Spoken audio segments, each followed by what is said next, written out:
Hello friends, नेहमीप्रमाणे मी आजसुद्धा घेऊन आली आहे सरळ सेवेचे काही क्वेश्चन्स. आज आपण टायमर लावला आहे, तर यामुळे तुम्हाला तुमची प्रॅक्टिस करण्यासाठी थोडं इझी जाईल. तर पहिला क्वेश्चन आहे, मार्गदर्शक तत्त्वाचे वर्गीकरण किती प्रकारात करतात? ऑप्शन आहे 2, सेकंड आहे 3, थर्ड ऑप्शन आहे 4 आणि फोर्थ ऑप्शन आहे 5. तर तुम्हाला गेस करण्यासाठी मी टायमर लावलेला आहे. तुम्ही या वेळामध्ये तुमचा आन्सर गेस करू शकता.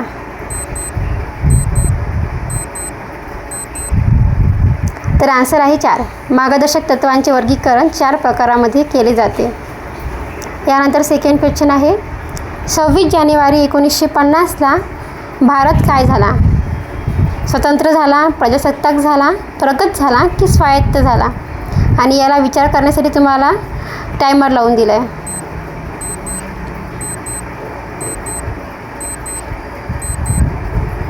तर 26 जानेवारी 1950ला भारत प्रजासत्ताक झाला आहे.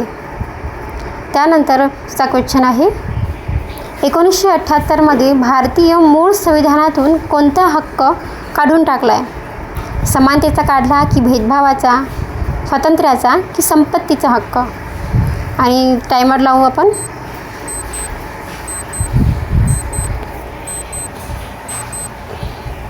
आन्सर आहे संपत्तीचा हक्क.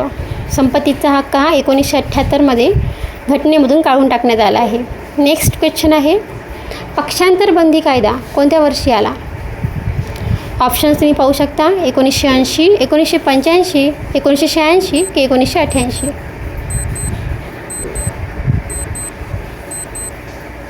तर आन्सर आहे 1985. पक्षांतर बंदी कायदा 1985. वटहुकूम जारी करण्याचा अधिकार कोणाला आहे? ऑप्शन्स आहे उपराष्ट्रपती, पंतप्रधान, राष्ट्रपती की यापैकी नाही? आणि आपण याला टायमर लावलेला आहे.